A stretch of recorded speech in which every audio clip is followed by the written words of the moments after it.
Shalom. Hari ini, pagi ini saya bahas tentang santet, teknik membunuh tanpa jejak. Nah, sebelum saya bertobat, saya belajar ilmu santet dari nenek saya. Dan disitulah saya tahu bahwa ilmu santet itu ada kelemahannya.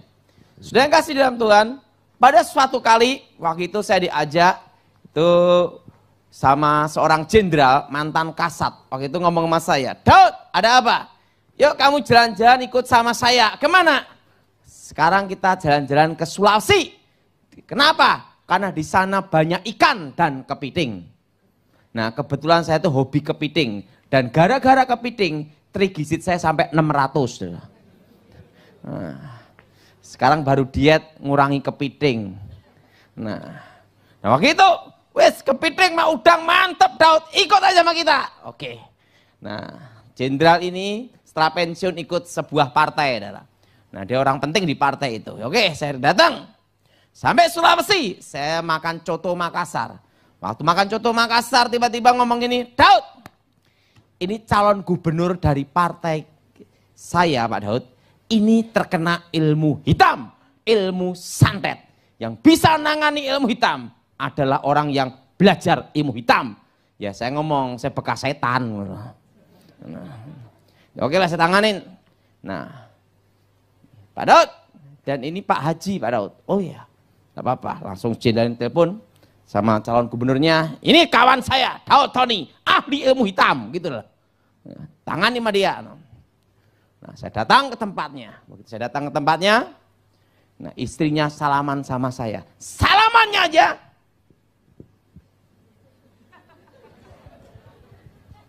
Sampai sini. Anaknya juga salaman. Lebih kurang segini. Ibunya segini, anaknya segini. Nah, saya lihat bapaknya, calon gubernur. Wah, ini kena ilmu santet. Aliran Palupo. Mistik, aliran Banten. Kok tahu Pak Daud sampai Palupo? Pengirimnya siapa? Namanya ini. Kok tahu? Bekas tukang santetnya.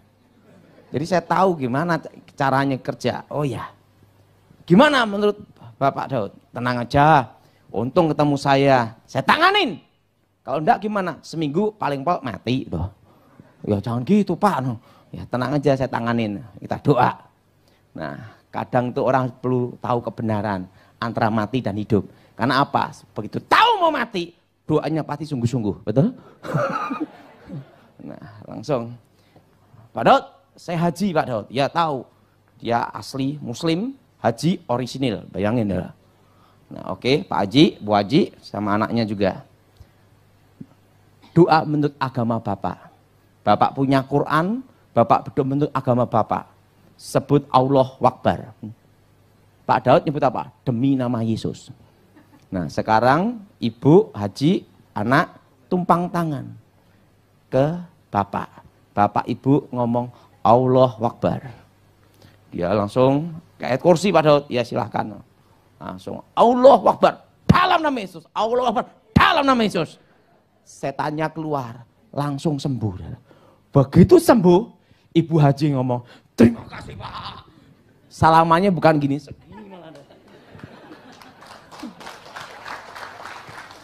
Nah setelah itu. Langsung Pak Hajinya sembuh. Demi nama Yesus. Pak, tolong rumah saya dibentengi. Oh iya, saya doain benteng pakai minyak urapan. Ada minyak zaitun, ada Pak. Ajudan dipanggil, ini Pak minyaknya Pak. Langsung saya doa, dalam nama Yesus, sucikan minyak ini. Nah Ibu Haji silahkan ngolesi minyak. Nyebut apa Pak? Terserah Ibu. Dia olesi minyak setiap itu. Allah Akbar. Setiap pintu dalam sejarah hidup saya. Belum ada yang ngolesi minyak dengan Allah Akbar. Baru kali itu. Tapi di situ saya lihat ada kemuliaan Tuhan. Tepuk tangan untuk Tuhan kita. Nah, waktu debat untuk calon gubernur dia ngomong ini, Pak Daud tolong doa restu. Jadi saya ngasih doa restu ke Pak Haji. Ilmu santet adalah ilmu teknik membunuh tanpa jejak. Sebelum saya bertobat saya diajarkan bahwa 3 tingkatan santet. Pertama, santet 1 pulau. Kedua, santet 1 negara. ketiga, santet 3 benua. Nah, disitulah saya diajar bagaimana menggunakan ilmu itu.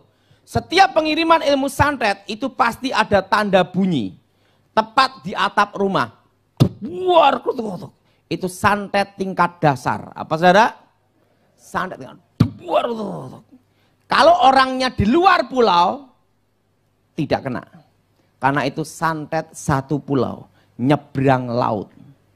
Kenapa? Setan mau pindah lokasi, harus ada surat izin mutasi pindah. Makanya itu santet satu pulau. Nah, yang dengar bunyinya itu adalah target. Nah, dan yang kedua, santet menggunakan tingkat dasar adalah santet yang pakai benda-benda dengan unsur logam. Apa saudara? Paku, jarum, pines. Misalnya boneka pun ada talinya, setelah itu ada kawat maupun jarumnya. Nah setelah itu gunting, linggis, setelah itu silet, unsur-unsur logam yang dipakai. Nah santet tingkat dasar, kalau orangnya tidur di lantai, tidak bisa kena. Tapi kena masuk angin. Kenapa? Karena di bumi ada namanya gaya gravitasi. Jadi kalau setengah meter, dia tidur setengah meter di tanah, lolos. Di atas setengah meter, pasti kena. Pak, kalau di lantai atas gimana? Tetap kena di atas setengah meter. Nah, itu dari tanah pokoknya. Dari tanah setengah meter. Ini tanah setengah meter. Aman. Begitu bunyi, set, tidur, set, langsung. Selamat, darah.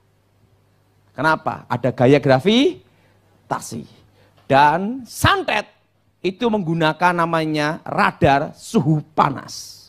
Makanya dulu sebelum saya bertobat, untuk mengalihkan ilmu santet, saya diajar sejak kecil tidur dekat dengan api. Misalnya saya tidur, dikasih minyak teplok, ada minyak tanah, ada apinya. Kalau santet dikirim, ingat ini ada apa? Api. Shabdak. Pasti langsung minyak teploknya pecah, mati. Nah langsung sebelum bertobat tak balas, ganti bunuh gitu. Nah tapi pengalih perhatiannya apa? Dari suhu panas. Nah makanya santet yang pertama waktu dikirim pasti gagal. Karena apa? Jalan melalui apa? Suhu panas. Makanya kalau ada lampu dinyalakan, orangnya tidur, waktu dikirim santet, lampunya hancur. Pak, kalau lampunya mati, itu konslet lain. Kalau santet pecah, wah gitu. Nah, kan kadang ada orang, waktu dikirim ilmu santet, dia ketiduran, TV-nya masih hidup. Tak, hancur tuh TV. Karena santet berjalan dengan apa? Dari suhu panas. Dan selalu menggunakan weton hari kelahiran. Kenapa weton hari kelahiran? Karena dipercaya di mana orang itu lahir, disitulah titik kematian. Jelas saudara? Titik apa saudara? Kematian. Makanya seorang dukun itu pakai weton. Nah setelah weton, suhu panas. Nah di dunia nyata itu ada namanya dunia gaib. Nah dunia gaib itu adalah bayangan dari bumi. Tidak berbenturan dan tidak menyatu. Misalnya ini, kertas ini, tisu ini, benda nyata. Begitu masuk alam gaib, lenyap. Tapi volume benda ini tetap ada. Tidak dibatasi ruang dan waktu. Nah setelah itu, masuk tubuh manusia, dikembalikan ke alam nyata. Langsung di sini ada paku, jarum, pines. Makanya dulu sebelum bertobat, pertama kali saya mengenal adalah apa? Umur 9 tahun, dunia gaib dulu. Dunia gaib ini tidak dibatasi ruang dan waktu. Jadi unsur logam, paku, jarum, pines, dibacain mantra, weng, weng, weng, juh, juh, vitamin komplit. Nah setelah itu masuk alam gaib, volume dan jenis bendanya hilang. Masuk tangan tubuh manusia, lep. Ingat, suhu panas. Berdasar apa saudara? Suhu panas. Dari suhu panas, set, kembalikan ke alam nyata, plek. Maka orang kena santet di perutnya bisa ada paku jarum pines. Unsur logam. Jelas? Jelas? Yang ketiga, ingat. Berdasar apa? Suhu apa? Suhu panas. Yang keempat, waktu santet tingkat dasar dikirim, maka hewan-hewan akan mati mendadak. Tikus-tikus bisa mati langsung. Ikan satu kolam, lep mati. Pak, kalau burungnya setiap hari mati satu itu apa? Itu bukan kena santet, flu burung. Kalau santet itu dalam satu malam mati semua. Jelas? Jelas? Satu malam tuh bus mati semua. Hewan-hewan mati mendadak. Nah, setelah hewan-hewan mati mendadak. Yang kelima, perut, kepala, tangan bengkak. Tapi dicek darah, tidak ada penyakitnya. Tapi begitu di rongsen, kelihatan paku jarum pinesnya unsur logam. Makanya orang pasang susuk, di rongsen kelihatan susuknya. Kalau emas kelihatan emasnya. Nah, kalau nyantet, seorang dukun pasti tidak pakai emas. Kenapa? Rugi. Pasti kasih apa? Paku, jarum, silet, pines, pokoknya yang unsur logam besi-besi murah-murahan. Nggak mungkin dikasih emas. Kenapa? Dikasih kawat emas, begitu keluar dijual. Nah, itu langsung. Nah, dan ingat, dicek dokter, di rongsen. Waktu dicek tidak ada penyakitnya. Begitu di rongsen, unsur logam di bagian pembengkaannya. Kalau kena mulut langsung gini, bengkak. Rongsen unsur logam semua. Nah, jelas? Jelas? Nah, yang kelima ini. Jadi ingat, dicek dokter tidak ada penyakitnya. Yang keenam, waktu malam Jumat, tepatnya jam 12, jam 1, jam 2, akan ada bola api merah menyala. Nah, dari bola apinya kelihatan pengirimnya arah sana. Oh, berarti aliran ini. Oh, pengarah sana. Oh, sana. Itu pasti ada bola api. Apinya merah nyala. Jelas? Jelas? Apinya berada merah nyala. Nah, setelah itu malam banyak anjing menggonggong. Au! Bukannya saya mirip dia. Ada setan lewat. Hawa panas. Dan yang ketujuh, orang yang akan bermimpi ketemu arwah-arwah yang sudah meninggal. Dia mimpi ketemu orang-orang yang sudah apa? Meninggal. Orang-orang yang mati dah. Terus. Dan orang yang kena santet pasti tahu siapa pengirimnya. Kenapa? Waktu santet dikirim, itu diikatkan juga dengan tali batin sang pengirim. Semakin kecewa, semakin dendam, semakin amarah, maka santet ini semakin kuat masuk seseorang. Nah, Pak, kalau pengirimnya hanya iseng-iseng gimana? Santetnya tidak terlalu kuat. Karena tergantung dari apa? Yang mau ngirim, kebenciannya gimana. Jelas? Semakin benci, semakin dendam. Langsung. Dan seorang dukun sebelum nyantet, dia akan tanya sama pasiennya dulu. Apakah kamu siap menanggung resikonya? Kenapa? Kalau gagal senjata makan tuan. Biasanya kasih air dulu. Suruh minum. Tapi pasien takut mati, kasihkan pembantu, pembantunya minum, gagal nyantet pembantunya modar. Nah, jelas? Jelas? Nah, bola api, hewan melonglong, setelah itu hewan mati, bukan hewan, tanaman-tanaman mati mendadak, kering, itu ada hawa jahat. Tanaman-tanaman kering langsung. Keringnya itu dari atas sampai ke bawah. Itu tingkat dasar. Artinya apa? Hawa jahat. Pak, kalau keringnya di tengah, angus, itu kesambar petir. Kalau santet itu Maaf, tingkat dasar itu bukan hewan, tapi apa? Tanaman. Itu mati mendadak. Menyerap energi kehidupan. Nah, sudah kena kasus santet seperti ini, bagaimana cara menanganinya? Nah, mobil sebagus apapun, tidak ada bahan bakar, mogok. Betul? Betul?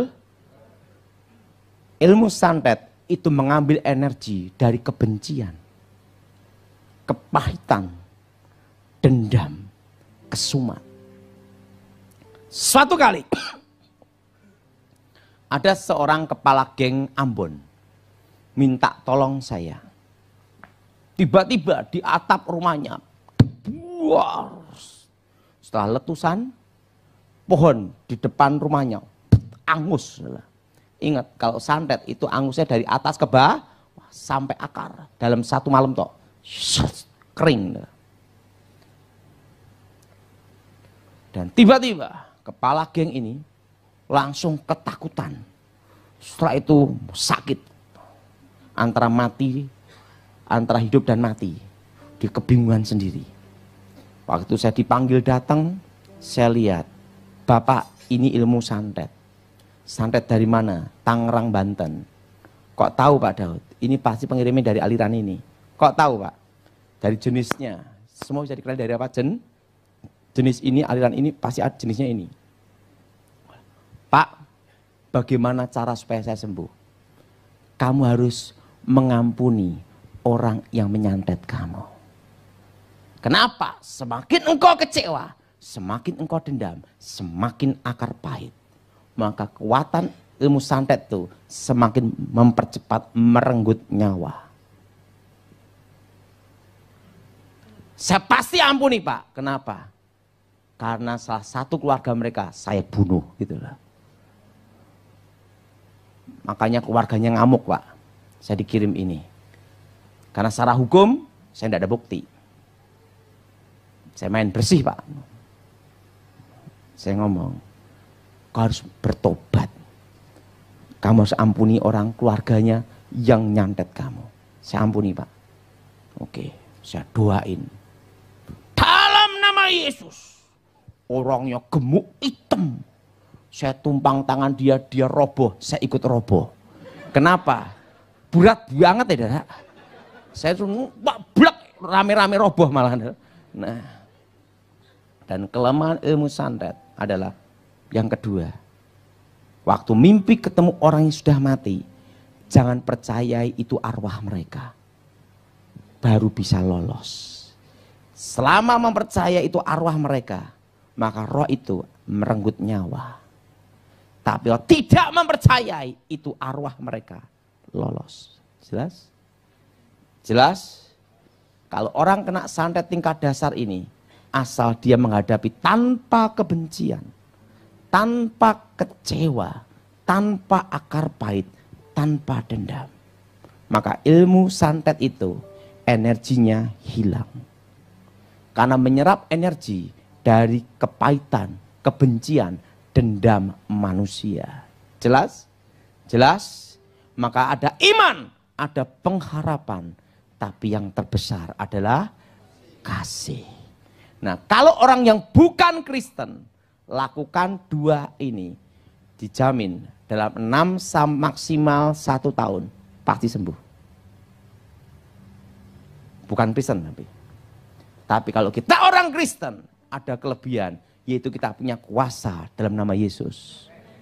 Nah, kalau ada yang kena santet bagian kepala atau perut, tumpang tangan, ikut saya semua, darah Yesus. Ikut saya semua, darah Yesus. Hancurkan roh-roh jahat. Darah Yesus. Hancurkan mantra-mantra. Darah Yesus. Sucikan dalam nama Yesus. Segala roh-roh jahat, roh setan, roh gelap keluar dalam nama Yesus. Santet kalau keluar itu pasti melalui lubang-lubang mulut, telinga, hidung, dan buang air besar atau dari kulit. Dan waktu keluar terasa sakit. Pak, kalau keluar tanpa sakit itu gimana? Itu tipuan, teknik sulap. Misalnya telur digosok-gosok. Tok! Keluar paku jarum. Itu palsu. Kok tahu Pak Daud? Dulu praktek. Itu teknik sulap aja. Nah, sebelum saya bertobat, saya belajar itu juga. Tapi tidak mempraktekkannya.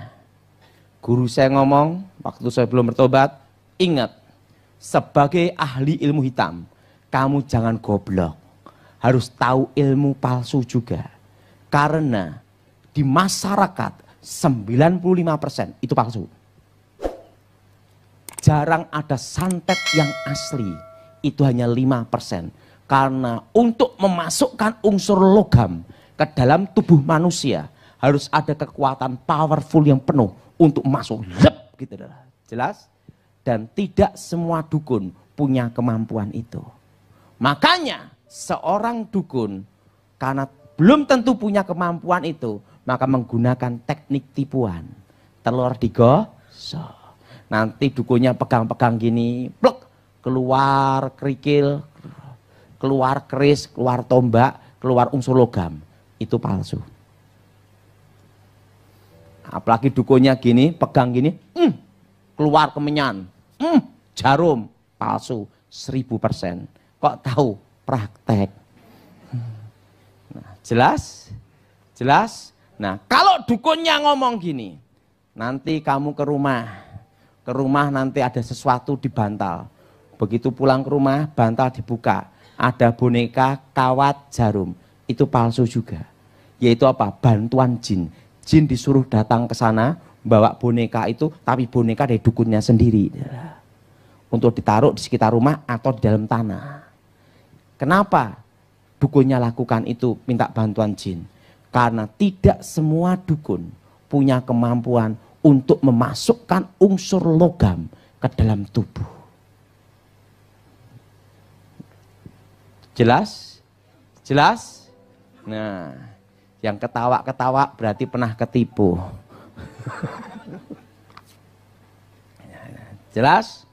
Nah, ini santet apa? Tingkat apa? Dasar. Nyebrang laut. Nggak bisa. Tapi udah terlanjur masuk. Walaupun nyebrang laut percuma. Karena udah bendanya udah terlanjur masuk.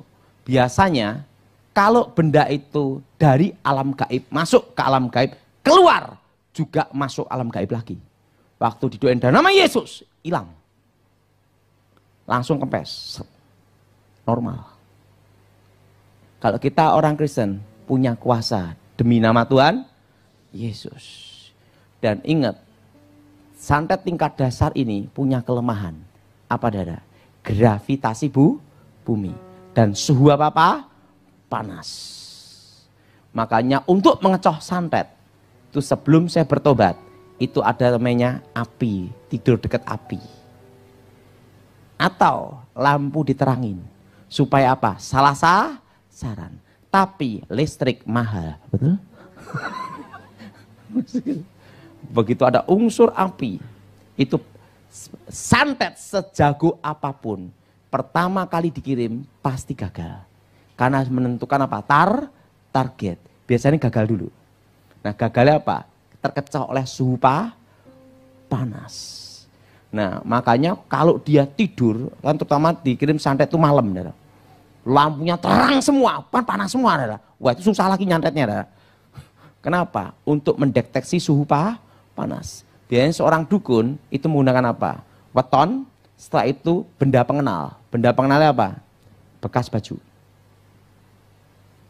Yang pernah ada keringatnya dia. Tapi sejago apapun, kalau ada lampu terang semua, banyak salah saran. Jelas? Jelas? Jelas? Kenapa? Ingat, apa saudara? Suhu panas. Nah, yang kedua, santet tingkat menengah. Apa saudara? Santet tingkat menengah adalah santet satu negara. Sekalipun orangnya di luar pulau, tetap kena. Dan ini disebut namanya santet tanpa jejak. Apa saudara? Apa saudara? Nah, yang dikirim bukan benda. Tapi yang dikirim adalah roh intimidasi, gila, bunuh diri. Apa saudara? Roh apa? Gila, bunuh diri. Kalau tingkat dasar, itu ledakannya ada di atap. Tidak ada bendanya. Kalau tingkat menengah, itu sekitar pintu jendela. Pasir menyebar. Atau tiba-tiba depan pintu rumahnya ada pasir bertumpuk. Tapi bukannya orang iseng ngasih pasir lah, lain lah. Tapi ingat pada waktu tengah malam pasir bertumpuk.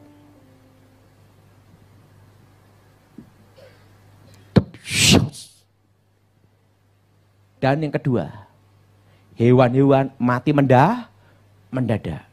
Dan yang ketiga, ada suara seperti ini.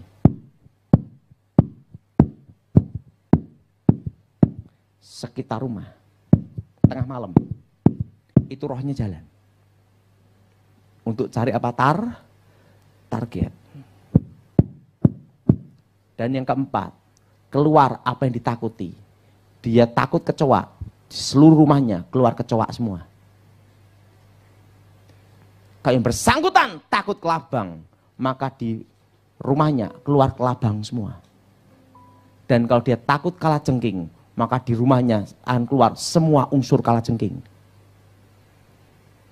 Jelas? Dan kalau yang bersangkutan takut ular, maka di rumahnya bermunculan ular. Kalau yang bersangkutan takut dengan kematian, yaitu darah, maka setiap tembok melihat darah. Darah. Itu santet. Jelas? Jelas?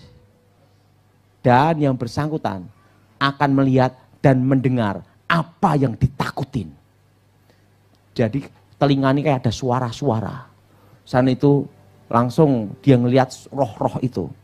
Kalau dia takut perusahaannya bangkrut, maka roh di telinganya berkata, bangkrut, lihat pegawaimu korupsi, bangkrut, sampai gila, saya itu bunuh diri. Kalau dia takut suaminya selingkuh, setiap malam dia ngimpi suaminya selingkuh. Dan dia mendengar suara selingkuh, selingkuh, selingkuh, selingkuh, sampai dia bunuh diri. Jelas? Jelas? Santet tanpa jejak. Nah, cirinya kalau kena hewan-hewan mati dan waktu malam Jumat ada suara itu. Kenapa semua pengiriman ilmu hitam selalu malam Jumat, tidak mungkin malam Minggu?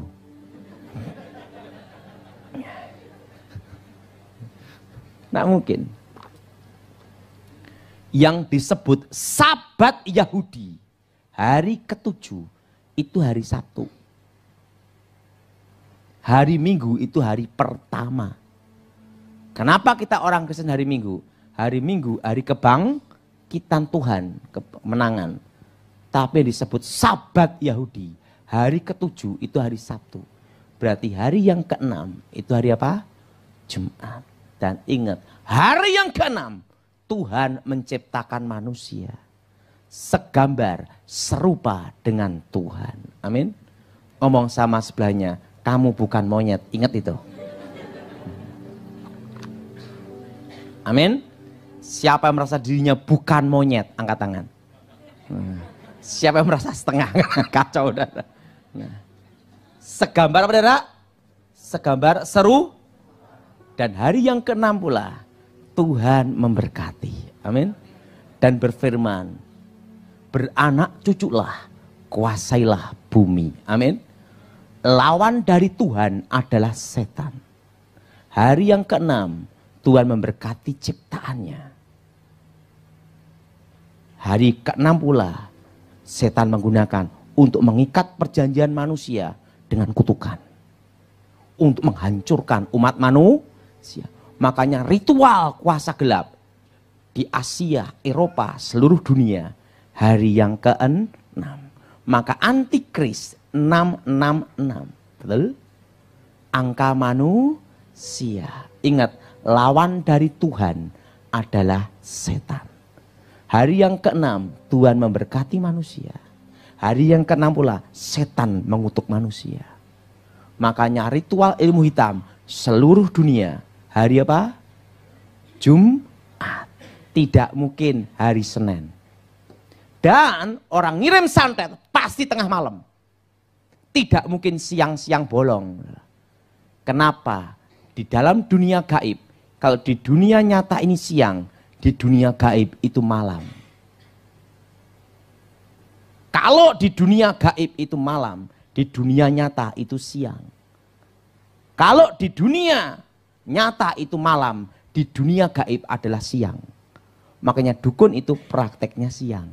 Karena di dunia gaib itu apa? Siang. Jelas? Jelas? Jadi berlawanan dengan dunia nyata. Dan setan kerja 24 jam dibagi 3 shift. Karena ingat, setan pun ada jam istirahat. Makanya waktu dulu pesawat Adam Air hilang, dukun-dukun nyari tidak bisa. Kenapa? Mungkin waktu jatuhnya pergantian shift.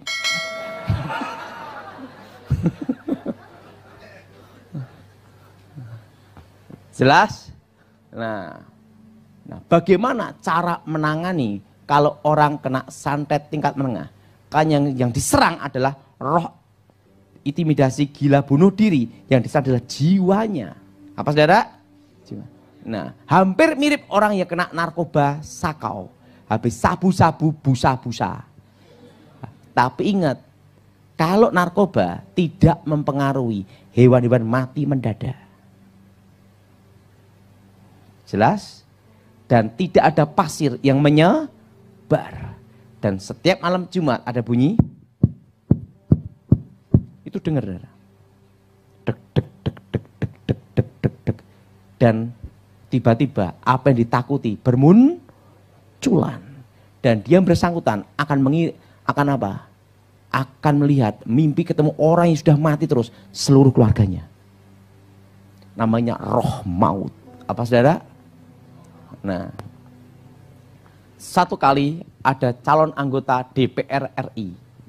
Waktu itu dia mau nyalonkan dari partai besar di Indonesia. Tiba-tiba ada bunyi dulu. Tiba-tiba dia mandi. Di badannya keluar pasir semua. Mulutnya keluar rambut-rambut. Bukan di sini, di sini. Di mulut. Dan tiba-tiba malam jam 12 ada burung hantu. Nah, setelah itu jam 6 sore burung gagak. Kau. Karena dia orang Kristen, dipanggillah pendeta. Waktu pendeta datang, setan keluar. Waktu pendeta keluar, setan datang. Ingat, kalau santet tingkat dasar itu lebih mudah. Begitu didoain dana miso, setannya keluar, bendanya keluar, urusan selesai. Betul? Tapi kalau tingkat menengah, yang diserang adalah jiwa, rohnya yang dikirim. Jelas saudara? Jelas saudara? Roh yang dikirim. Dan apa yang terjadi? Dia pusing. Setelah keluar pasir, setiap mandi keluar kerikil-kerikil semua di badannya. Waktu itu pendeta-pendeta rapat. Ini sampai, karena ini orang penting, sampai pendeta-pendeta rapat. Dalam rapat pendeta itu, waktu itu kita undang saja Daud Tony, ahli ilmu hitam. Bekas dukun santet yang dulunya jadi setan. Gitu loh. Nah, saya dipanggil. Setelah rapat pendeta, saya dipanggil. Pendeta manggil saya. Saya lihat, wah. Saya lihat bapak ini. Tukang santetnya ini pengertian. Bapak itu botak, dikirim rambut. Dikirim rambut. Tapi bukannya kepala, tapi mulut. Nah, waktu itu saya ngomong bapak ini. Bapak ada 2 jalan yang harus kamu pilih. Pertama mati dengan disantet. Kedua, sembuh hidup. Pak, aku tidak mau mati dengan cara seperti ini. Kalau kamu mau sembuh hidup, hanya ada satu jalan. Kelemahan ilmu santet tingkat menengah adalah apa? Yang ada dianggap tidak ada. Pak saudara? Karena santet tingkat menengah yang dikirim adalah menyerang sugesti alam bawah sadar. Pak, ada rambut-rambut di kepala saya. Kumpulin jadi wig.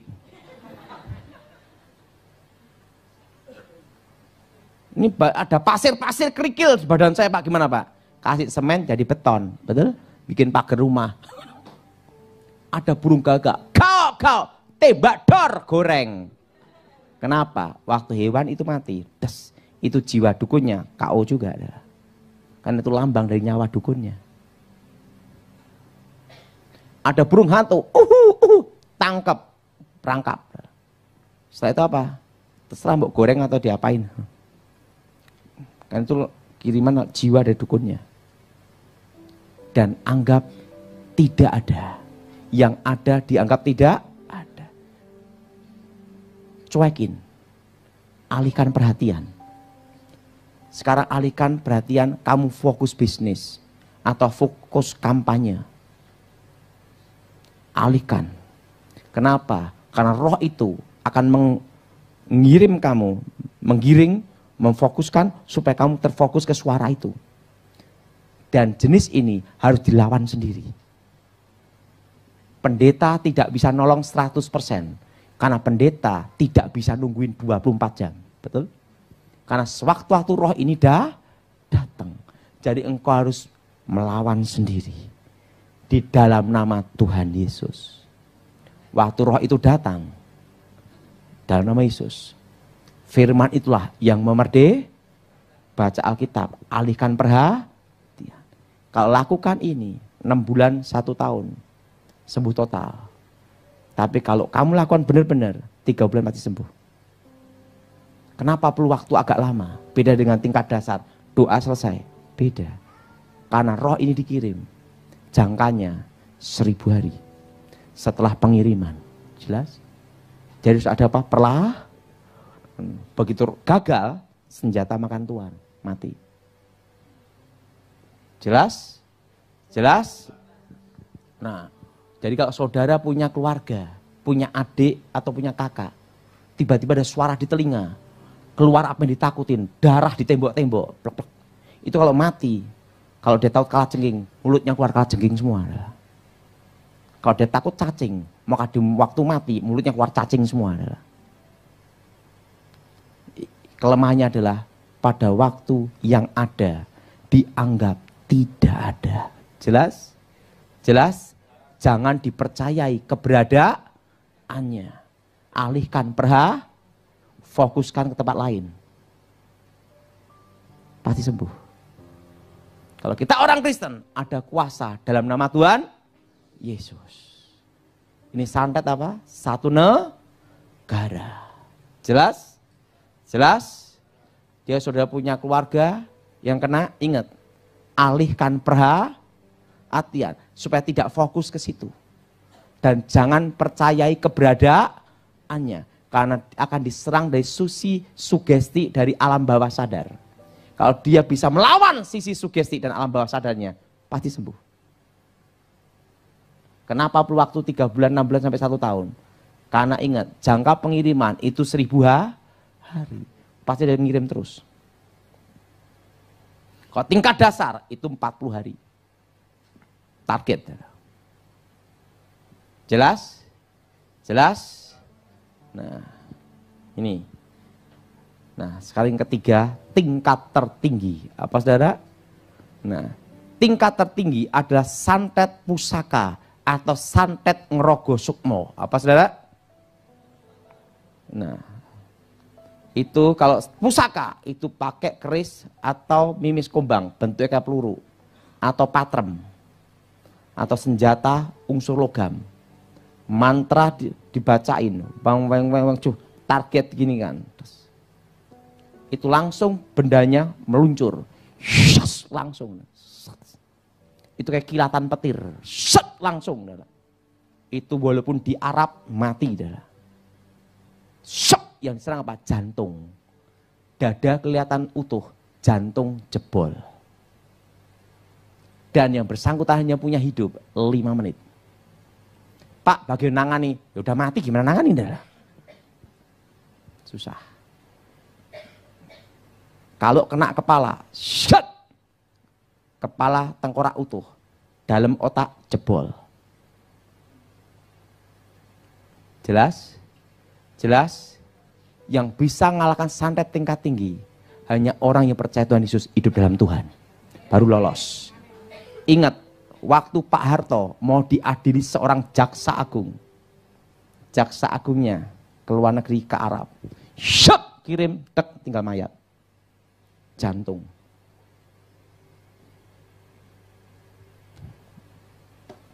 Pengalaman hidup saya, hanya ada satu manusia yang lolos dari santet tingkat tinggi, yaitu pendeta Gilbert Lumaindong. Itu saya santet, shut, tak, malah saya mental diri 10-12 meter, saya gila sendiri setahun. Untung Tuhan baik, saya bisa sembuh. Itu kena balik, saya mental sendiri tuh, itu fisik loh, 10-12 meter. Waktu saya ketemu Yesus, akulah Alfa, akulah Omega, yang awal, akulah yang akhir. Akulah aku, kebangkitan dan hidup. Akulah Yahweh, Yahweh. Saya ketemu Yesus sendiri. Tunjukkan paku salibnya. Yang terpaku itu bukan di sini. Ini. Coba semua pegang bagian sini. Uratna, aku telah mati, lihatlah aku bangkit hidup kembali. Di sini. Itu paku di salibnya, itu bukan di sini. Kan kita sering lihat gambar-gambar di sini, betul? Itu di sini. Kau tahu Pak Daud? Saya lihat sendiri. Tuhan itu baik. Saya lihat sendiri, sini. Tepat nadi. Nah, pernah enggak Pak Daud menghadapi tingkat tinggi? Pernah. Suatu kali, tahun 2011, tepatnya bulan Januari, waktu itu saya dipanggil sama jenderal. Daud, ada urusan penting, kamu dipanggil ke Cikias. Saya temenin kamu. Saya datang, langsung ke Cikias. Saya lihat, wah ada santet ini. Tek, santet tingkat tinggi, kiriman India. Wah impor punya nih lah. Wah santet tingkat tinggi. Langsung ibu ketemu saya. Ibu Ani Yudhoyono. Daud, saya panggil kamu, pasti kamu tahu. Ya. Penyantetnya ini ibu, benar penyantet namanya ini. Tokoh sakti India. Kamu bisa menghadapi enggak? Ilmunya sama dengan saya sebelum bertobat. Baik kekuatan batin maupun ilmu mistik, ilmu santetnya, ilmu dalamnya. Saya lihat alirannya sama, kekuatannya sama, kesaktiannya sama. Imbang. Saya belum pernah menghadapi lawan seimbang. Dalam hati saya, mungkin ini saya, kalau pertarungan ini, kalau dia yang mati atau saya yang mati. Kalau kalah, tidak ada yang bisa lolos, dua-duanya hidup. Ngerti tidak? Saya ngomong, ibu, karena ini lawan yang berat. Seumur hidup saya belum pernah menghadapi lawan yang setara dan seimbang. Tapi, kalau ini tugas untuk keamanan negara, saya akan lakukan. Karena saya tahu, dan tidak boleh membantah. Saya laksanakan tugas ini. Tapi sebelum saya laksanakan tugas ini, kalau saya gugur, aku minta satu hal. Apa? Tolong anak-anak saya dikuliahkan sampai selesai. Kenapa? Dalam hati saya, aku ragu juga untuk hidup. Kenapa? Lawan yang seimbang. Bisa dua-duanya mati atau salah satu yang mati. Saya belum pernah menghadapi seseorang punya kemampuan spiritual, kemampuan batin, kemampuan segi semuanya sama adalah. Saya tahu tokoh ini dianggap dewa. Ya. Dan saya minta anak-anak saya dikuliahkan sampai selesai. Sehingga saya jalankan tugas ini dengan tenang. Baik. Langsung jenderal ngomong, saya pelihara keluarga kamu. Selesaikan tugas kamu untuk keamanan negara. Ya udah. Itu yang minta langsung oposisi, lawan dari presiden. Saya, berapa lama kamu bisa selesaikan ini? 3 bulan. 3 bulan. Kalau dia yang mati atau saya yang mati. Atau dia yang hidup, saya yang mati. Itu aja jawabannya. Udah. Waktu itu saya pulang ke rumah. Saya ngomong sama istri saya, Mami sini dulu sama anak-anak saya. Ini sertifikat semua. Ini bisnis ini semua. Lah ada apa? Tidak apa-apa. Ini Mami bisnis ini, Mami jaga baik-baik. Tolong hidup yang hemat, gini-gini. Lah ada apa, Papi? Dalam hati saya, aku tidak tahu apakah aku bisa melihat lagi kalian. Udah. Karena apa? Lawan yang seimbang itu paling berat. Udah. Saya akan keluar, saya akan tugas Mami. Jarang, tidak bisa ketemu Mami. Langsung 3 bulan. Untuk pertarungan yang berat ini, saya cari di luar rumah. Jangan di rumah saya, rumah orang. Saya dikasih posisi di Jakarta. Langsung ular-ular berdatangan, pakai seruling itu. Saya doa, dalam nama Yesus, ularnya kabur. Setelah itu ada trisula, 3 gini, lempar. Ada dewa, ini ular. Demi nama Yesus, blak. Trisulanya kena sini saya, blak, tas gitu. Sampai saya semper waktu itu. Saya doa terus. Saya dikirim.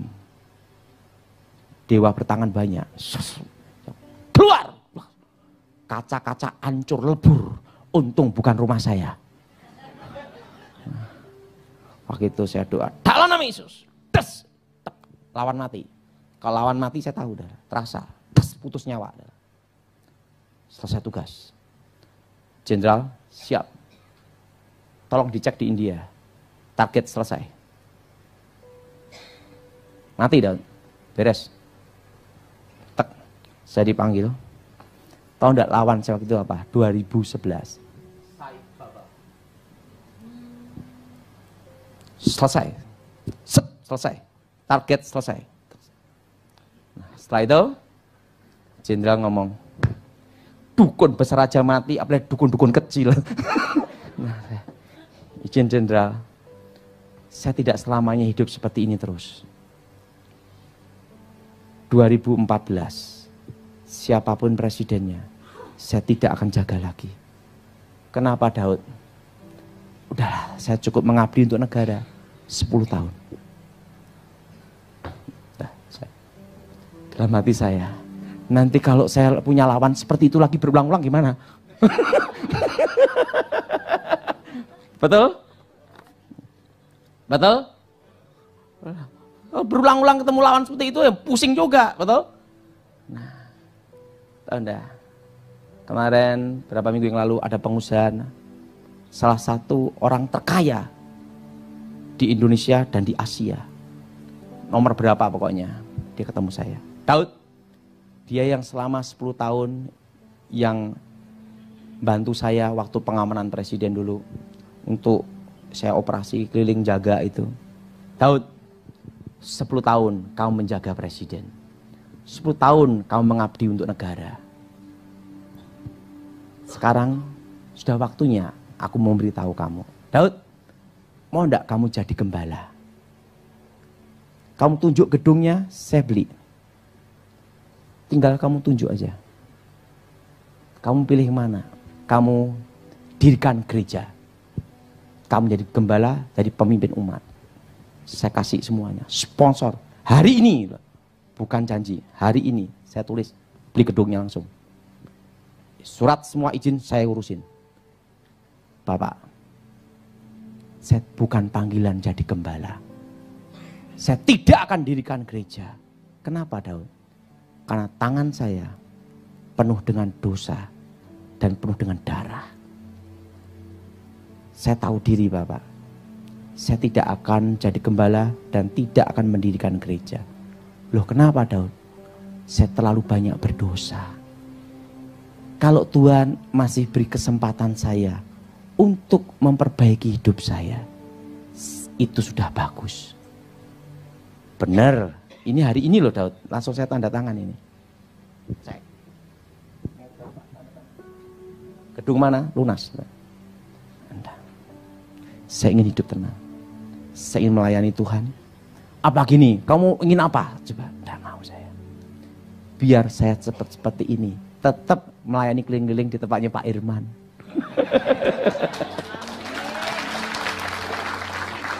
Amin.